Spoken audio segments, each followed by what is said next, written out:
Good morning. It is a poll day today. I figured I would take you guys through the entire process. However, I didn't think about it till after I ate my banana. So this is about 100 grams of a banana. And then I threw some OJ in here. So it'll be roughly 40 grams of carbs. And then I've got the CBum sour watermelon pre-workout. This is actually the first time I'm still working on this container. I've been working on it for like 6 months now. I do about half a scoop of pre-workout, sometimes less. Sometimes I don't take it at all. I feel very energized in the mornings and really don't need caffeine or pre-workout to get me going. However, I do think it is beneficial. I get like that tingly feeling. It doesn't bother me too much, and sometimes I actually like it. And so it's nice on days when I might be feeling less motivated to work out. I'll do an entire scoop, and then it'll help me get in the mood. It's more of a ritual than anything. I've gone through phases of not taking pre-workout at all, and I feel just fine. But it helps get me in the mindset when I have a nice little shaker bottle that I'm shaking, and I'm like, all right, I'm gonna go have a nice pull day. I'm thinking through the exercises that I'm going to do and the weights that I'm gonna use. And then I also, last but not least, I throw a fairly rounded scoop of creatine in here. It's probably close to actually 2 scoops. So yeah, I drink tons of water, not worried about it. So yeah, that's it. That's my pre-workout routine. I'm gonna get into it. Also, this is so good. The orange juice with the sour watermelon, or just orange juice in general, because it's super sugary and it's like tart. But I mean, it's tart from the sourness of the watermelon.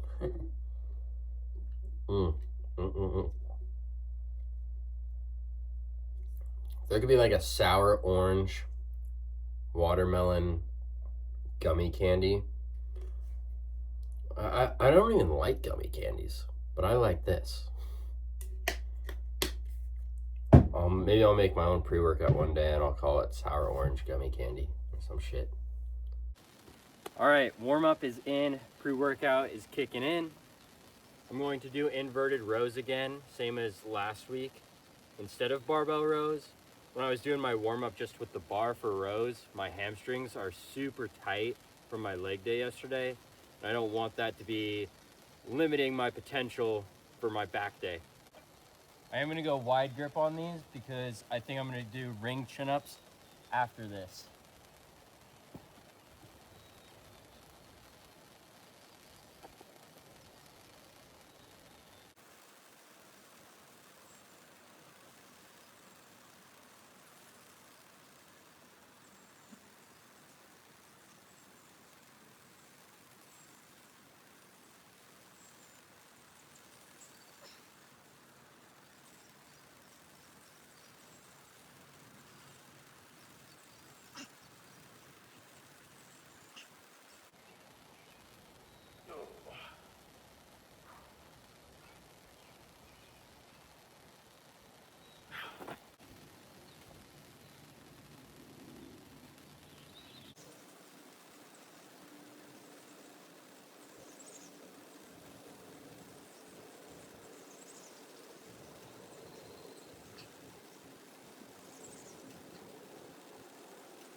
So for the second set of ring chin-ups, I need to focus on bringing my shoulders and scapula back and down. So retracting and depressing. So I'm gonna already try and get into the position that I kind of want to be in, let myself slowly drop down, and then hopefully stay in this position on the way up. Sometimes it's easier if I don't go all the way down and I stay in the active hold.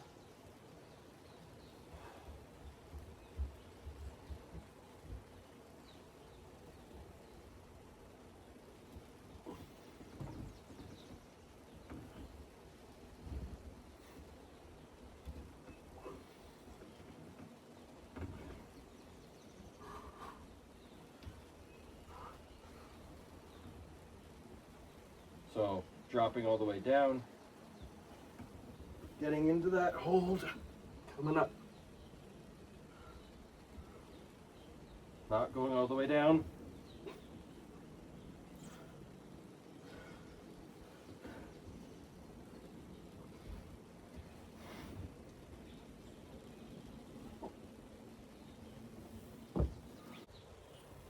I'm gonna do another set just to show myself and you guys exactly what I'm talking about. This is honestly, recording and watching the exercises back is how I have become better at doing certain movements and understanding the way our bodies move.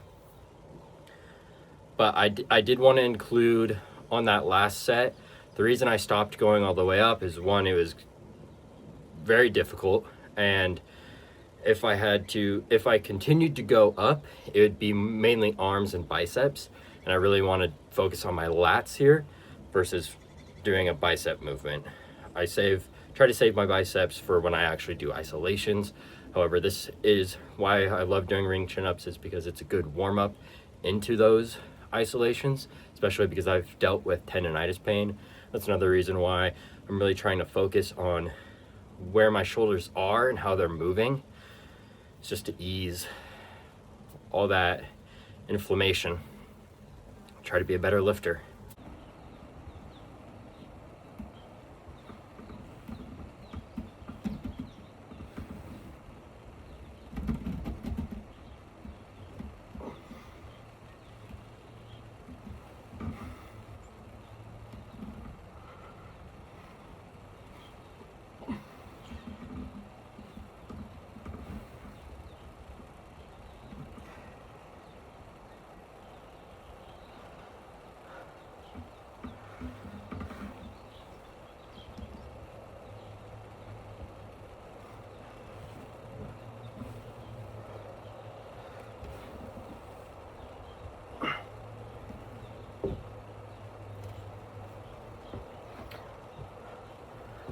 I'm pretty fatigued, so that was fairly difficult, but I'll watch it back and see how I feel.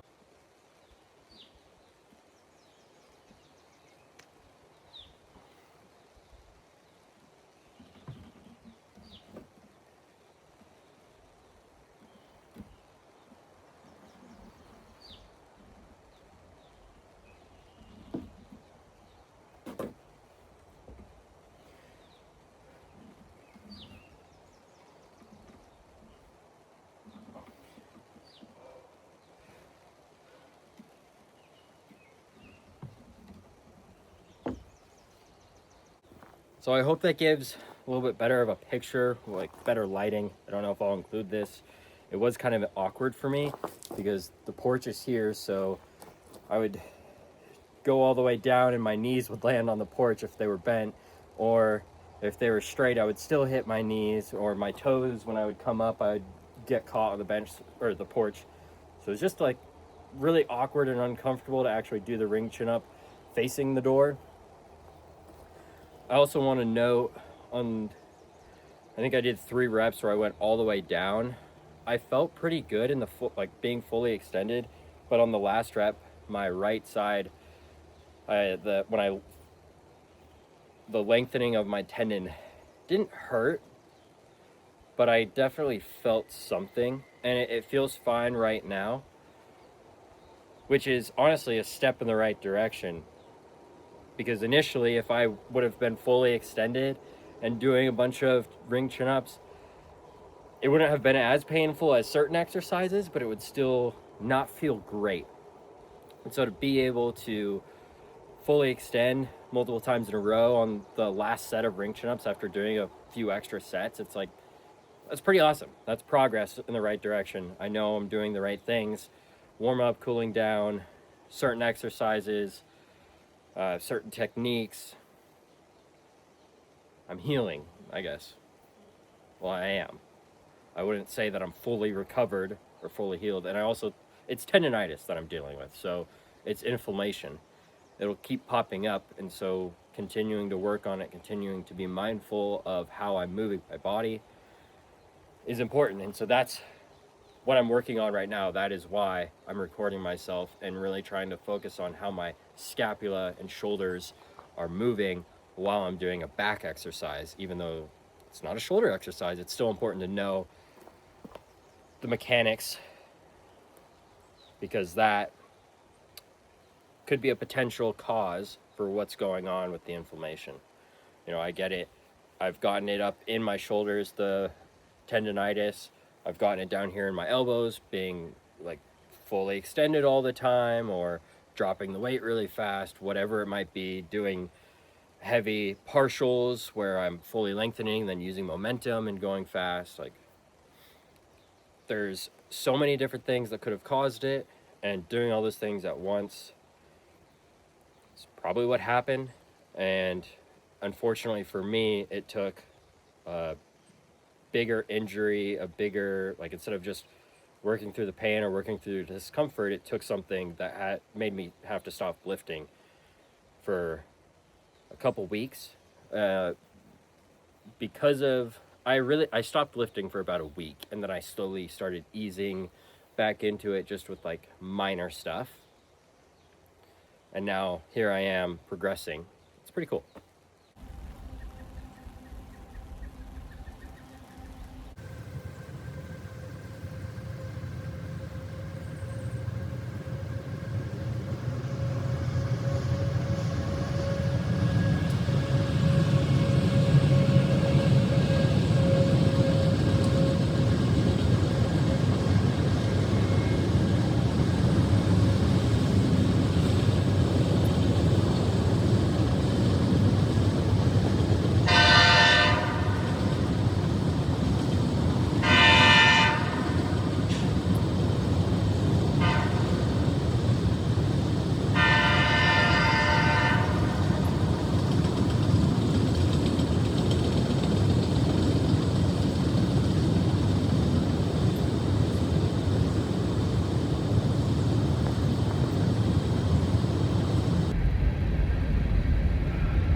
I think it's really cool as I get leaner, being able to see which muscles are working during certain exercises, and it helps me improve my technique, especially when I record and I watch it back, and I am able to critique all the little things that I'm seeing.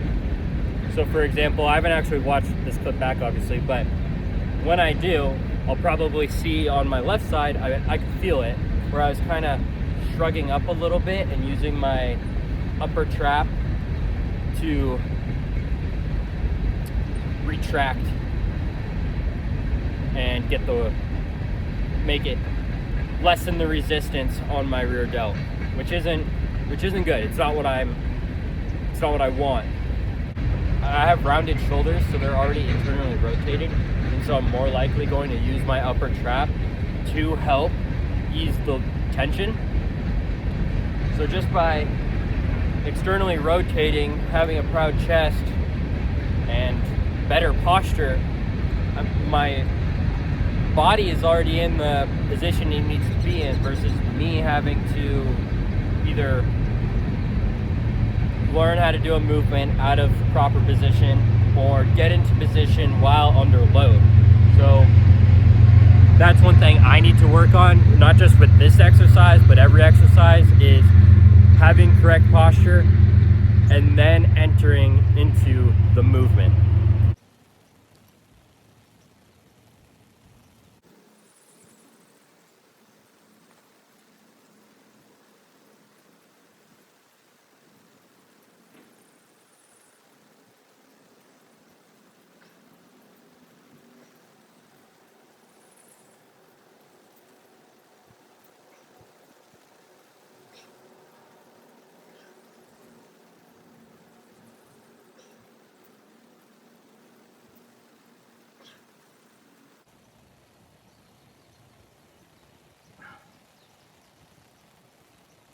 I don't know if you saw, but in that set, I changed my hand position. So instead of like this, kind of rotated it like this.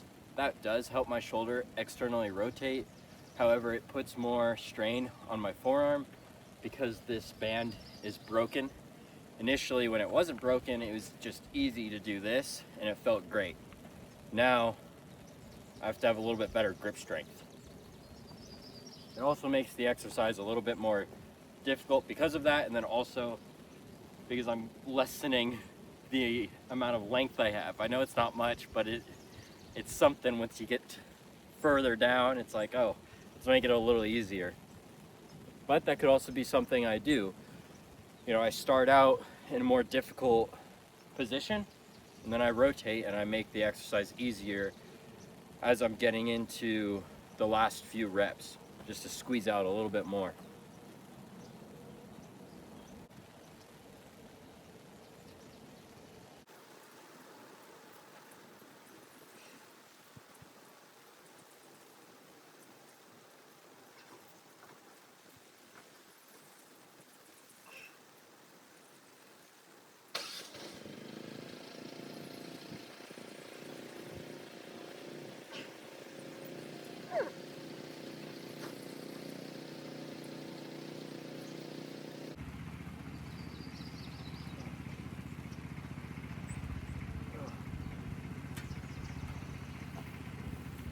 Yeah, I like that a lot.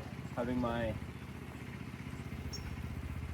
hand just rotated, starting out like that, and then as soon as I feel like I only have like 1 rep in reserve on that, rotate my hand, and I could do 3 or 4 more. Granted, they probably weren't the best form. I'll know it when I watch it back. Another excellent exercise, if you're kind of in the same predicament as me, instead of doing rear delt flies, you could do face pulls. I'm gonna show a face pull really quick. It's kind of difficult because this isn't a super long band. Now I could make it better and just do it unilaterally, but I think that's really awkward, and especially for this exercise, I think doing it bilaterally is more beneficial. So you want your elbows to be a bit of a 90-degree. So right here, for me, is the end of the exercise. So I'm going to take 1 step back to make it very difficult. Now, ideally, I would take multiple steps back, but this band, again, it's pretty short, so it doesn't extend very well. So like right now, there's like 0 tension. I've just got it so the band doesn't move. Like, that's how much tension, but my shoulders and arms don't feel anything. So with this, making sure I'm bringing my neck, my cervical spine back, and kind of tucking my chin, having a proud chest, retracting and depressing my shoulders best I can. My shoulders do get raised, but trying to keep them locked versus just flowing. Whoops.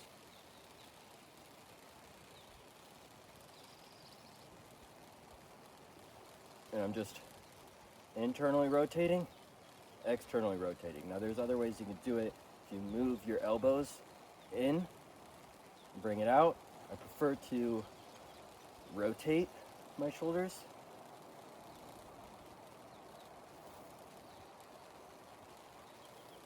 And I need to remind myself to go slow on these.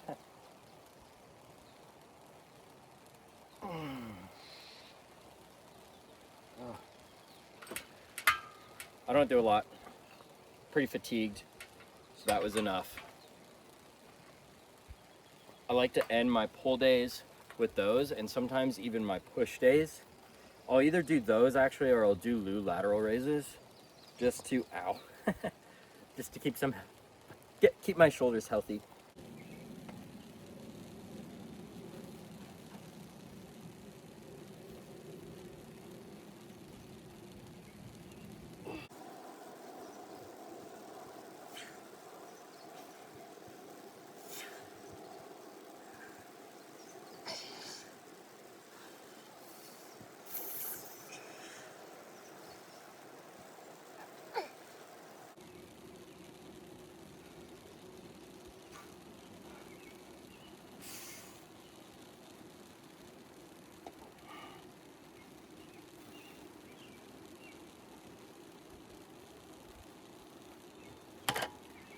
before that last rep, rested the weight on my legs. I reset my shoulders only because I felt like they were a little rounded and I wanted to make sure I had correct posture before trying to attempt that last rep.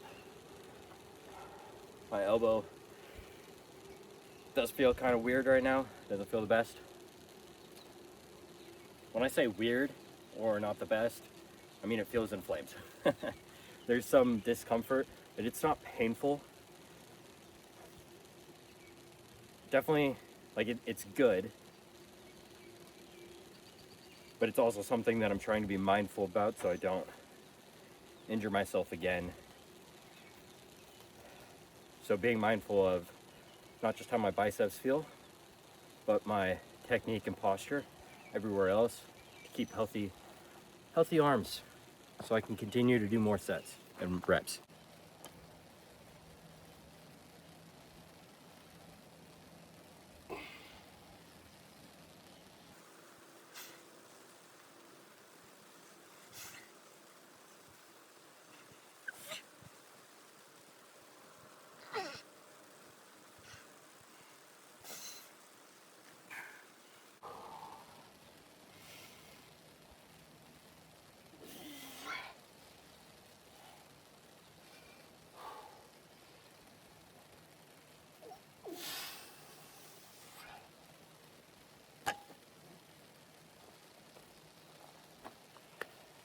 I'm actually really happy with that set, even though I didn't get to 8 reps. On that last rep, so second to last rep, I failed. Last rep, I bent my knees, set the weight there, and instead of being fully extended, I was able to lift from here. So I was able to get up a little bit further because that's where, starting from a point where the exercise is still very difficult, but there won't be any momentum. Actually, I probably used a little momentum in my legs. I don't remember, but just helping through that most difficult part to get up further. That's how I have preferred to do my partials now, instead of what I used to do, which is, okay, I failed that last rep. Now I'm just gonna swing and control on the way down. For me, that caused a lot of inflammation. It works for some people. Depending on what tool you're using for a certain exercise or exercise variation, partials are okay to do, and you might even want to do them. So when the weight is light or there's constant tension, so a band or a cable machine, I think doing partials can be super beneficial. There are other times where the risk outweighs that reward. So on a heavy bench press, for example, I'm not going to do partials. Maybe if I have somebody spotting me, and instead of doing a partial rep, that spotter just has their hands on it and lessens the load a little bit, so I'm able to still get that full rep on my own. However, would I consider it a full rep? Probably not, because that's just hard to track. If I did, well, I'm just going to use an example, 135 pounds and I did 20 reps, but on the last 5 reps somebody was holding the bar for me, I would count that as 5 partial reps versus 20 reps at 135 pounds.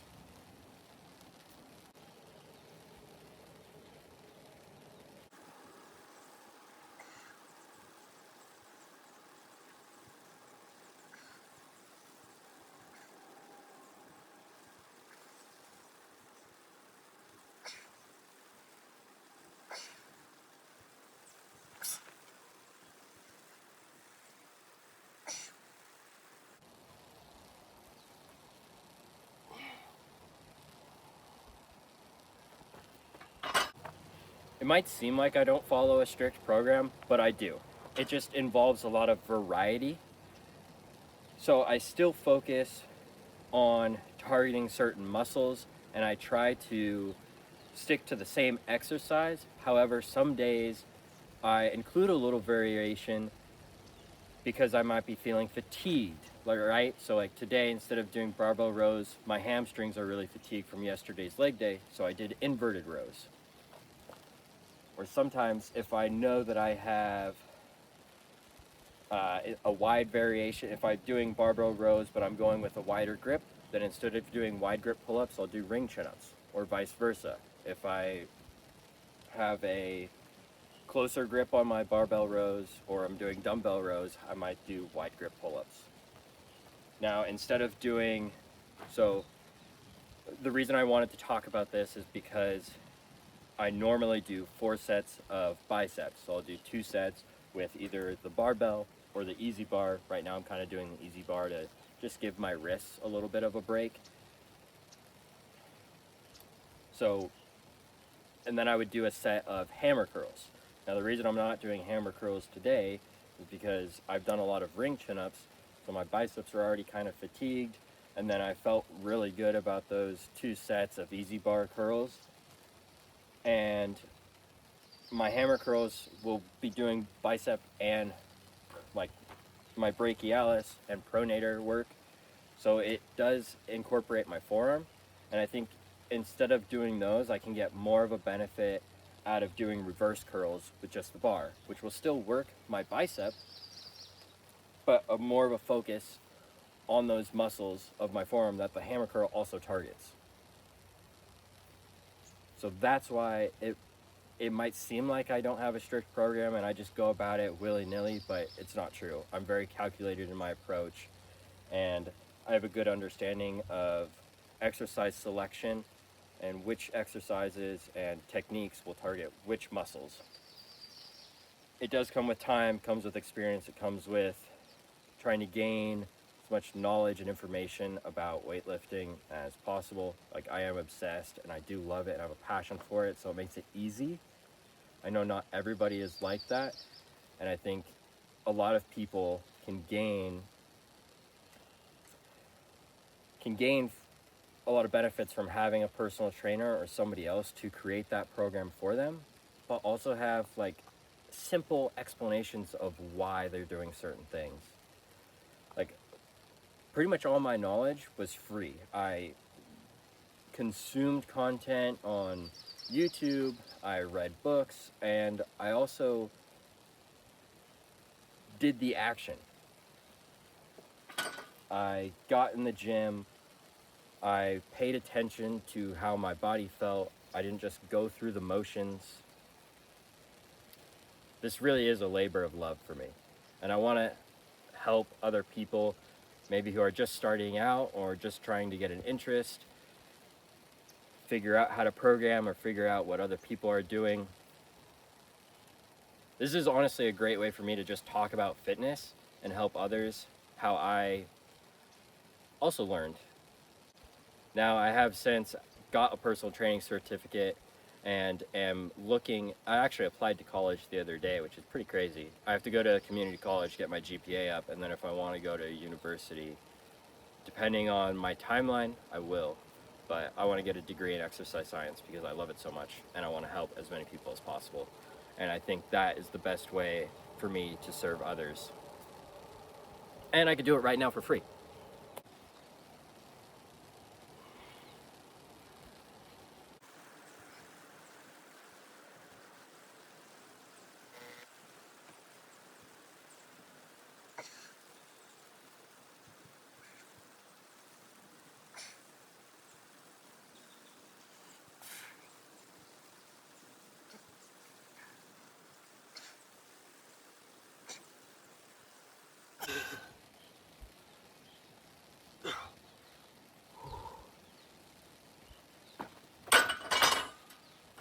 Just got back from my walk. I've got my post-workout meal going. So cereal, pretty much the same as every day. It's like I got my protein powder and cocoa powder, so micronutrients, a little bit more caffeine from the cocoa powder, and then a bunch of protein from the protein powder, obviously, the whey. Super delicious, super rich, even though it's mixed in with just water. I love it.